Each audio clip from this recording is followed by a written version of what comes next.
की त्या असताना खरा फुले शाहू आंबेडकरी चळवळीतला माणूस ओळखायचा असेल तर त्यांनी 3 नटांना शिवाय दिल्या पाहिजे. एक मोहन भागवत, दुसरा असताना नरेंद्र मोदी आणि तिसरा असताना अमित शहा. जिंकण्याचं जरी गणित असलं, जिंकण्याचं गणित जरी असलं तरी आपल्याला मिळालेली मतं याची असणारी भीती समोरच्याला असते हे लक्षात घ्या. पण त्याच्यापेक्षाही जास्त ही संविधानिक व्यवस्था टिकवणं ही आमच्यासाठी सगळ्यात महत्वाचं. पण सत्तेवरती जाता येत नसेल तर संघटन आपण वाचवलं पाहिजे, संघटनांमध्ये ताकद ठेवली पाहिजे, ही आपली सगळ्यांची जबाबदारी आहे. लक्षात. राजकीय पक्ष संपवण्याच्या पाठीमागचा जो डाव आहे तो आपण सर्व लक्षात घ्या. दीक्षाभूमी नागपूर येथे प्रकाश आंबेडकर यांची जाहीर सभेमध्ये बोलले, संघटना वाचवली पाहिजे, संविधान वाचवलं पाहिजे. आपण नवीन असाल तर व्हिडिओला लाईक करा, चॅनलला सबस्क्राईब करा आणि व्हिडिओ पूर्ण बघा. इतिहासाला फुले शाहू आंबेडकरी चळवळीला, वंचितला, भारतीय जनता पक्षाच्या राजकारणाला, RSS ला विरोध केल्यानंतर सुद्धा कुठल्याही आघाडीमध्ये स्थान मिळत नाही. त्याचं कारण आपण लक्षात.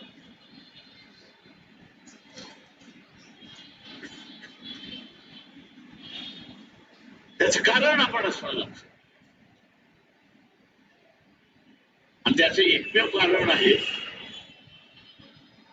1990 ला, म्हणजे 85 ते 1990 ला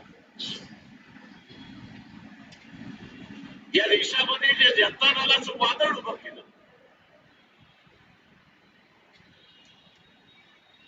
की ज्या वादळामध्ये नंतर बीजेपी आली होती, त्यातून बदल घडला. सत्ता विरुद्ध पलटली होती. ती सत्ता पलटवण्याची आजही ताकद आपल्यामध्ये आहे. लक्षात.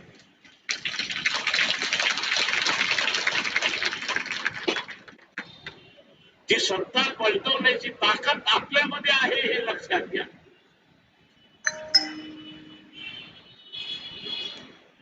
विश्वनाथ प्रताप शिकांना एकच आम्ही असताना त्यावेळेस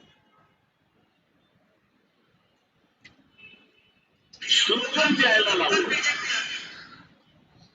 आम्ही सत्तेवरती आलो तर 56 ला दीक्षा घेतल्यानंतर बहुतांना सवलती मिळणार नाही असा जो कायदा झाला तो रद्द झाल्याशिवाय राहणार नाही.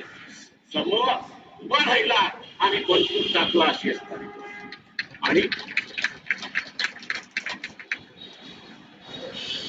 बहुतांच्या सवलती या सोबत ही ताकद आहे.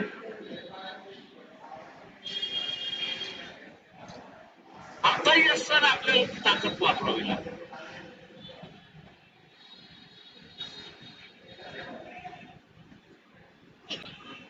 राजकीय पक्ष संपवण्याच्या पाठीमागचा जो डाव आहे तो आपण सर्व लक्षात घ्या.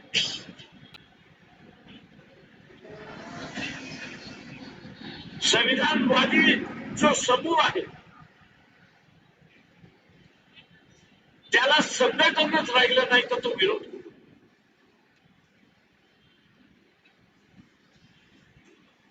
संघटनच राहिलं नाही तर तो विरोध कुठून करणार. एकदा तुमचा तर विरोध करू शकत नाही. मास्क म्हणून तो असताना रस्त्यावरती उतरतो केव्हा की जेव्हा त्याच्या हातामध्ये झेंडा असतो आणि त्याच्या हातामध्ये संघटनेचा बॅनर असतो. हा संघटनेचा आणि बॅनर याच शीन झालं तर विरोध करणारं कोण. आणि म्हणून संघटन जिवंत ठेवणं, ते चालता बोलतं ठेवणं हे सगळ्यात मोठं संविधानाचं संरक्षण आहे हे आपण सर्व लक्षात घ्या. हे सगळ्यात मोठं संरक्षण आहे. उद्या तुम्हाला सत्तेवरती जाता आला तर फार चांगलं. सत्तेवरती जाता आलं तर फार चांगलं. पण सत्तेवरती जाता येत नसेल तर संघटन आपण वाचवलं पाहिजे. संघटन मध्ये ताकद ठेवली पाहिजे. ही आपली सगळ्यांची जबाबदारी आहे, हे लक्षात घ्या.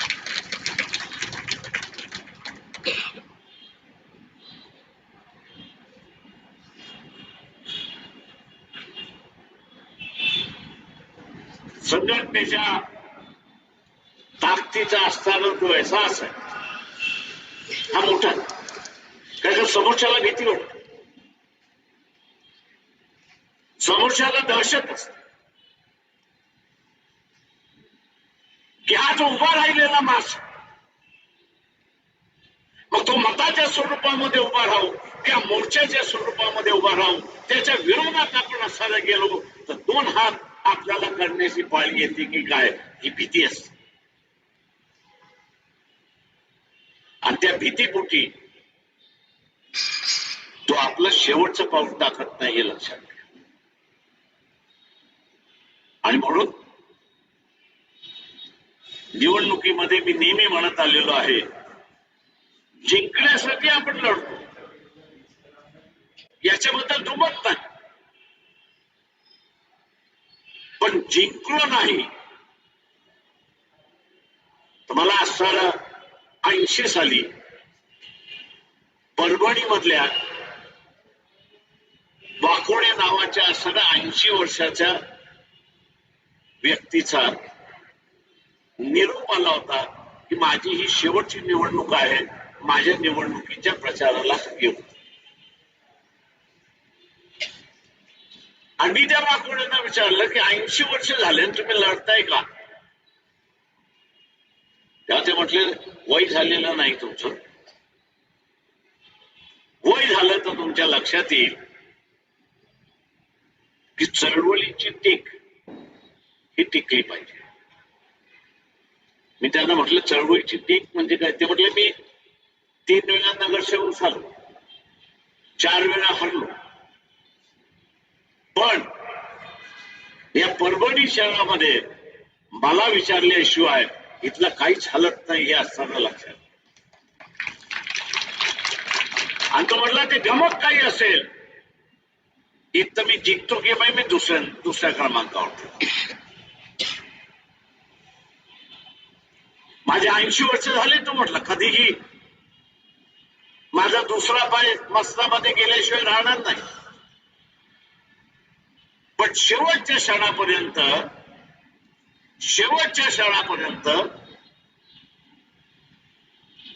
मला चळवळीचा जो टेका आहे परभणीतला, तो मला असताना कायम त्या ठिकाणी. मित्रो, आणि तिथून लक्षात आलं की इलेक्शन हे नुसतं जिंकण्याचं जरी गणित असलं, जिंकण्याचं गणित जरी असलं तरी आपल्याला मिळालेली मतं याची असणारी भीती समोरच्याला असते, हे लक्षात घ्या.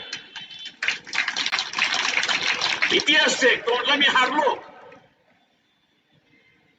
वाकोडे मला मी हारलो, नगरसेवक म्हणून जिंकून आलो नाही. पण या परभणीतलं पान मला विचारल्याशिवाय हल्लं नाही, कारण का परभणी हलवण्याची माझी ताकद. आज तेच आपल्याला सगळ्यांना करायचं. मी इथे कुठल्या राजकीय पक्षावरती टीका करणार नाही, कारण या सगळ्या राजकीय पक्षांचं असताना अस्तित्व मी फार जवळून पाहिलेलं आहे.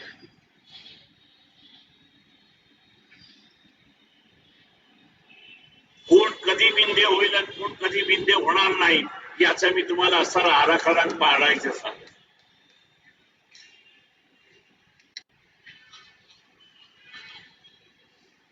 टिकायचं असेल आणि इथला नेतृत्व आपल्याला करायचं असेल तर काळाची ओघ ही आपल्याला ओळखता आली. काळाची ओघ ही आपल्याला ओळखता आली पाहिजे.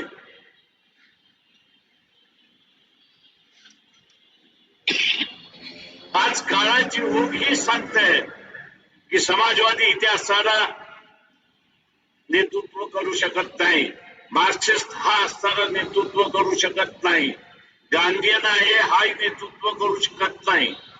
इथला सर्व नेतृत्व जर कोण करू शकत असेल तर फुले शाहू आंबेडकरीला मानणारा समूह जो आहे, फुले शाहू आंबेडकरी विचाराला मानणारा समूह जो आहे तोच आता नेतृत्व करू शकतो, हे लक्षात घ्या. हा बदल आहे. गेली 40 वर्ष मी असताना राजकारणात, या 40 वर्षातल्या राजकारणातला हा बदल आहे.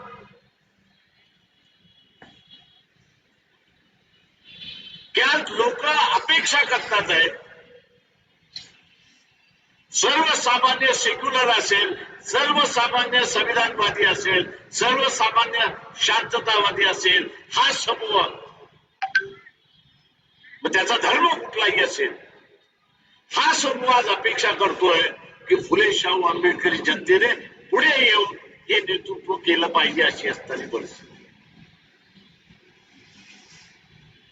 आणि त्यासाठी आपल्या सगळ्याला आपली असणारी मानसिकता निर्माण करावी. आपल्या सगळ्यांना आपली असणारी मानसिकता निर्माण करावी लागेल. एक फोर्स म्हणून उभं राहायचं असेल, एक विचार म्हणून पुढे यायचं असेल तर आपला बदललेला रोल हा आपण लक्षात घेतला पाहिजे. आपला बदललेला रोल हा आपण लक्षात घेतला पाहिजे. आपला रोल काय बदललाय? पूर्वी आम्ही निवेदन देत होतो, अमुक झालं पाहिजे, तमुक झालं पाहिजे, तमुक झालं पाहिजे. आज निवेदन देण्याचा कार्यक्रम थांबला. आज निवेदन देण्याचा कार्यक्रम थांबला, याचं कारण की आपण आपल्यामध्ये बदल करू ना. आपण परिस्थितीवरती मात केली आणि मात करून आपण स्वावलंबी झालो. इंग्रजीमध्ये ज्याला सेल्फ सफिशियंट म्हणतो तसं आपण सेल्फ सफिशियंट झालो. आता त्याच्या पुढची पावलं उचलण्याची गरज आहे आणि ती वक्त की पुकार आहे असं मी त्या ठिकाणी. काल ते आता डिमांड करतोय आणि काय डिमांड करतोय की बाबासाहेब जे म्हणाले होते,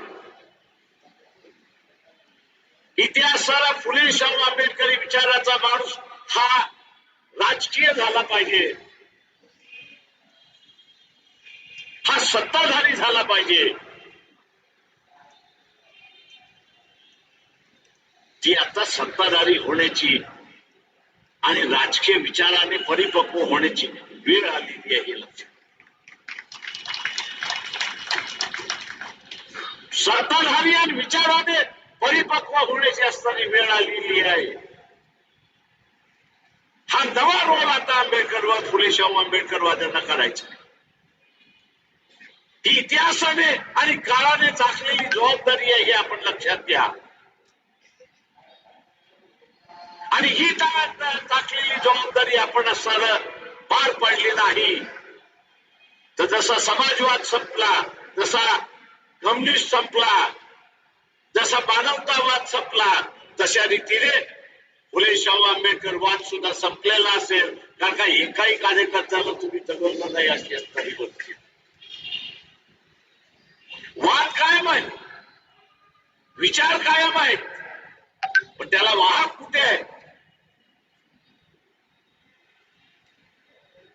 त्याला वाहकच शिल्लक राहिलेला नाही. ते विचार वाहून घेणारा असणारा यंत्रणा नसेल, संघटन नसेल, तो विचार टिकतो. बुद्धाचा 2500 वर्षाचा विचार टिकला, तो संपला नाही. बाबासाहेबांनी पुन्हा याच नागपूरमधून त्याचा नव्याने प्रचार केला आणि विकसित झाला हे लक्षात घ्या. बुद्धाच्या विचाराला बाबासाहेबांच्या नावाने एक नवं संघटन उभं राहील. त्या विचाराला पाय घालणारी माणसं त्या ठिकाणी निर्माण झाली. आज तेच आपण असं लक्षात घेतलं पाहिजे की जे कार्यकर्ते उभे आहेत, इलेक्शन मध्ये उभे आहेत,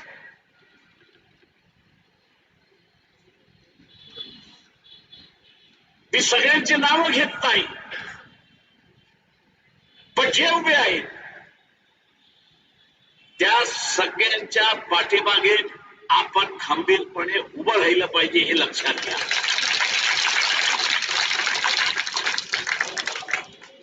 त्यांच्या पाठीमागे आपण खंबीरपणे उभं राहिलं पाहिजे.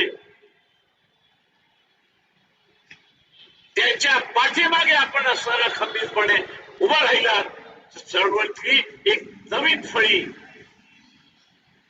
विचारांची फळी, प्रतीक सारखे गणित शिकवणारी, इंजिनियर होणारी व्यक्ती या साऱ्या आपल्या समोर येऊन चळवळीला पुढे घेऊन जायला मागतात आहेत. त्यांना आपल्या साथ याची असणारी गरज आहे. उद्या हाच विचार करत बस आणि काय करणार ही पोरं.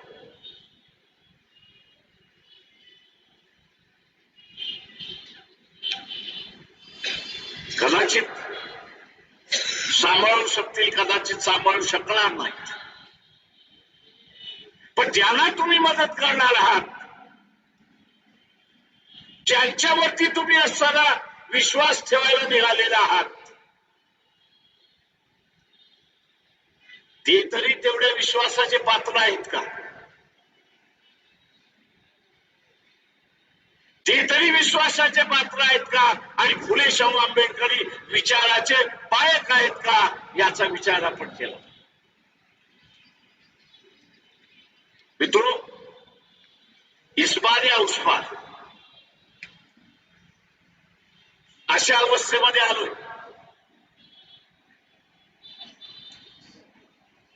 आणि ही परिस्थिती येणार हे बाबासाहेबांनी सांगितलं. अलाहाबाद विश्वविद्यालयातला असणारं ज्यांनी कोणी बाबासाहेबांचं तिथलं असणारं भाषणाध्ययन केलं असेल तर त्याला लक्षात तिथे बाबासाहेबांनी सांगितलं होतं की या देशातला माणूस 2 पायावरती चालतो.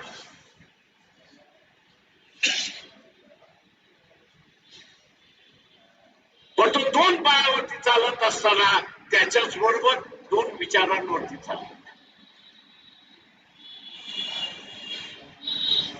त्याचा एक पाय संविधानिक व्यवस्थेवरती आहे,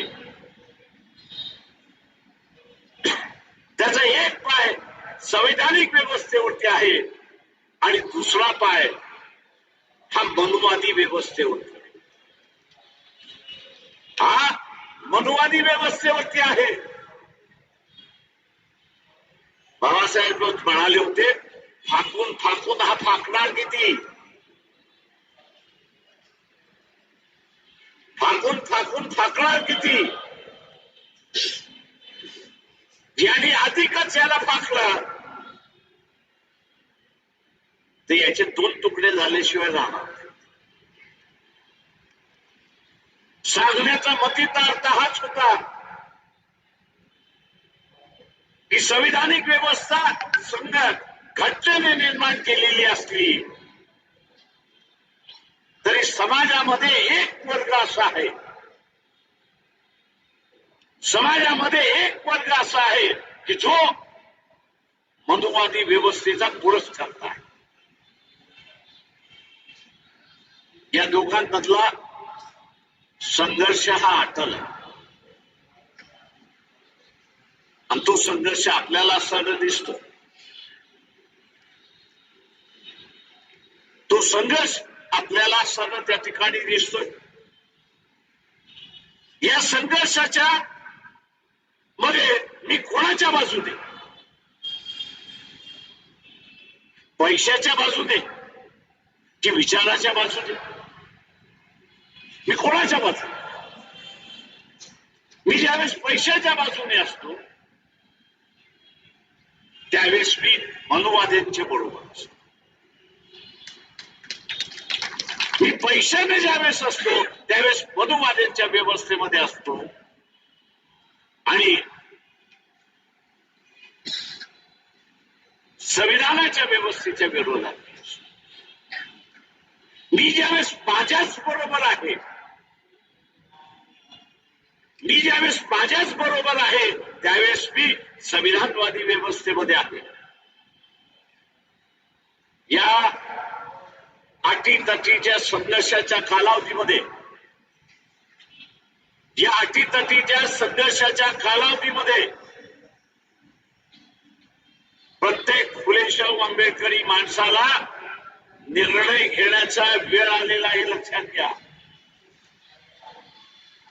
हा निर्णय घेण्यात आलेला आहे की तो स्वतःशी आहे की तो पैसे. तो स्वतःशी असेल तर संविधानिक व्यवस्थेबरोबर आहे आणि संविधानिक व्यवस्था तो टिकवू शकतो हे लक्षात घ्या. तो पैशाच्या बाजूने असेल तर इथली संविधानिक व्यवस्था तो मोडण्याकडे निघालेला आहे हे आपण असं लक्षात ठेवलं पाहिजे. आणि म्हणून म्हटलं की विरोधक जे आहेत येणं घेणे करून ही व्यवस्था, संविधानिक व्यवस्था मोडली पाहिजे याचा प्रयत्न करतायत. महानगरपालिकेची निवडणूक आहे, मला मान्य आहे. स्थानिक प्रश्नाला असणारा महत्व असतो, पण या स्थानिक प्रश्नाबरोबरच उद्याची सत्ता कोणाकडे हाही महत्वाचं. महानगरपालिकेची सत्ता कोणाकडे?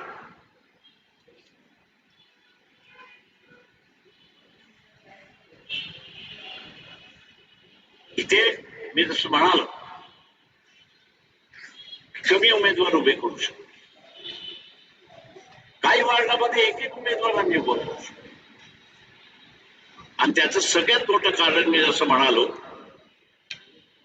की त्याची लढण्याची इच्छा नाही असं नाही, त्याची लढण्याची इच्छा आहे, पण इलेक्शनच एवढं महागडं करून टाकलेलं आहे. इलेक्शनच एवढं महागडं करून टाकलेलं आहे की तो असं म्हणतो ह्याच्यात न पडलेलं बरं. म्हणजे एकेकाळी मी असं म्हणेन की उमेदवारी कोणाला द्यायची याच्यावरनं मारामारी होईल. फुले शाहू आंबेडकरी चळवळीतली उमेदवारी कोणाला द्यायची याच्यावरनं मारामारी व्हायची. आता आपण बघत असाल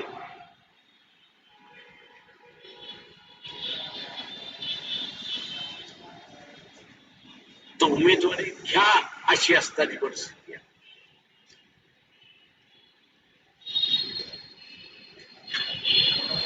उमेदवारी घ्या, लढता का अशी विचारण्याची परिस्थिती आलेली आहे. आणि तो असं म्हणतो की या खेळामध्ये मी उतरू शकत नाही. याचं कारण की मी तेवढा निधी कमवलेलाच नाही किंवा उभाच केलेला नाही. ही मी असं म्हणेन एक शोकांतिक. मला माहिती आहे इथल्या असणाऱ्या काही संघटनांनी उमेदवाऱ्या विकल्या.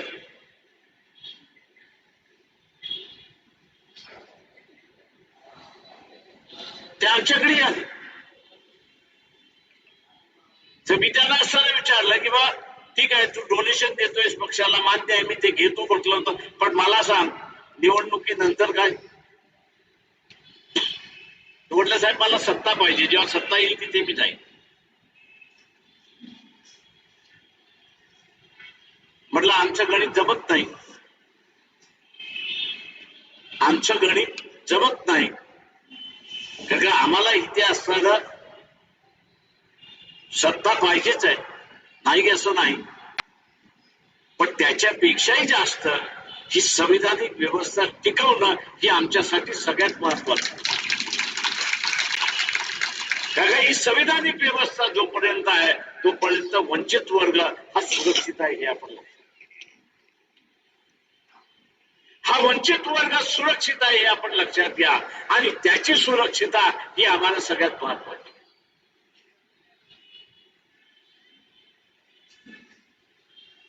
राजकारणामध्ये नवे नवे खेळ तुम्हाला बघायला मिळतो. मी त्याला खेळच म्हणतो. ते खेळणारा दुसरा तिसरा कोणच नाही, नागपूरकरच. त्याचे हेडक्वार्टरच नागपूर आहे. फक्त मोरे दिल्लीमध्ये बसलेले आहेत. हलवणारी शक्ती इथलीच आहे. नाव घेण्याची गरज नाही. मी असताना नेहमी म्हणत असतो की त्या असताना खरा फुले शाहू आंबेडकरी चळवळीतला माणूस ओळखायचा असेल तर त्यांनी 3 नटांना शिवाय दिल्या पाहिजे. एक मोहन भागवत, दुसरा असताना नरेंद्र मोदी आणि तिसरा असताना अमित शहा. जे फुले शाहू आंबेडकर नावाने येतात त्याला म्हणा पहिलं तर शिव्या घाल. या तिघांना त्यांनी शिव्या घातल्या की समजा हा तिथे बसलेला नाही, त्यांनी शिव्या घातल्या नाही तर तो तिथे बसलेला आहे हे असताना लक्षात घ्या.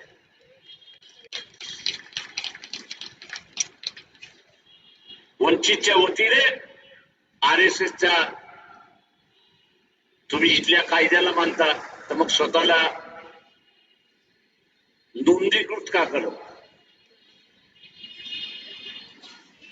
वाद उभा केलाय. या इलेक्शन संपलं की पुन्हा आम्ही उभा करणार. आपली साथ त्याला अपेक्षा. कायद्याचं राज्य आलं तर संविधानाचं राज्य. कायद्याचं राज्य आलं की संविधानाचं राज्य आलं, आणि संविधानाचं राज्य आलं, कायद्याचं राज्य आलं तर आपण शांततेच्या व्यवस्थेमध्ये जगतो. आपण नाही तर इथे अशांततेच्या व्यवस्थेकडे आपण वाटचाल करतो हे लक्षात. आणि म्हणून मी आपल्या सगळ्यांना आव्हान करणार आहे, कारण माझा जाण्याचा असताना वेळ झालेला आहे. कारण उद्या कोल्हापूर आहे, इचलकरंजी आहे, सांगली आहे, सोलापूर आहे. या महानगरपालिकेच्या प्रचाराचं की या सगळ्या उमेदवारांची चिंता जी आहे ते गॅस सिलेंडर आहे. जिंकतो की हारतो हा डोक्यामधनं विचार काढून टाका. तुम्हाला एक मत अधिक आणता येईल तर एक मत अधिक घेऊन या, पण स्वतःचं मत गॅस सिलेंडरला जाईल हे आपण असं लक्षात घ्या.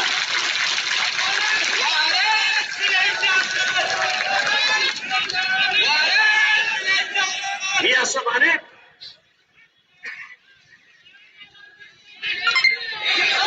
सिलेंडरला दिलेलं मत, मी असं म्हणेन की सिलेंडरला दिलेलं मत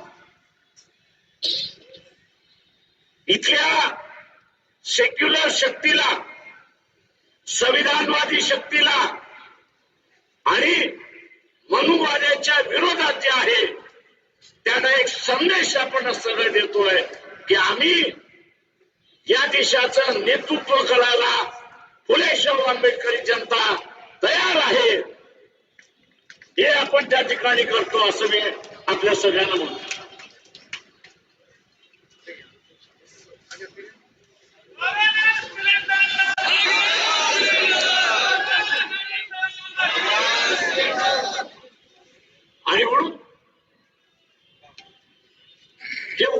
सारी लड़ाई किया है।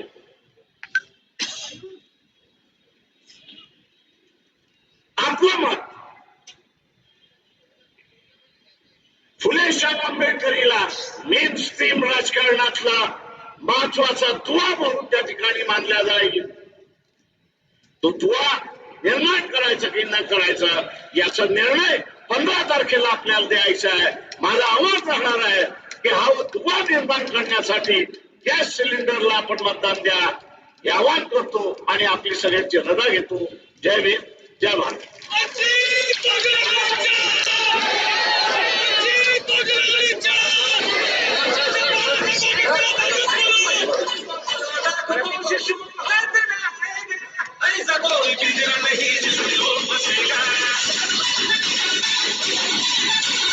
नागपूरच्या या सभेमध्ये प्रकाश आंबेडकर काय म्हणाले, आपलं मत काय, कमेंट करून कळवा। व्हिडिओला लाईक करा, चॅनलला सबस्क्राईब करा, व्हिडिओ शेअर करा। असेच नवीन नवीन व्हिडिओ आपल्याला बघायला मिळतील। चला भेटूया पुढील नवीन व्हिडिओत। धन्यवाद।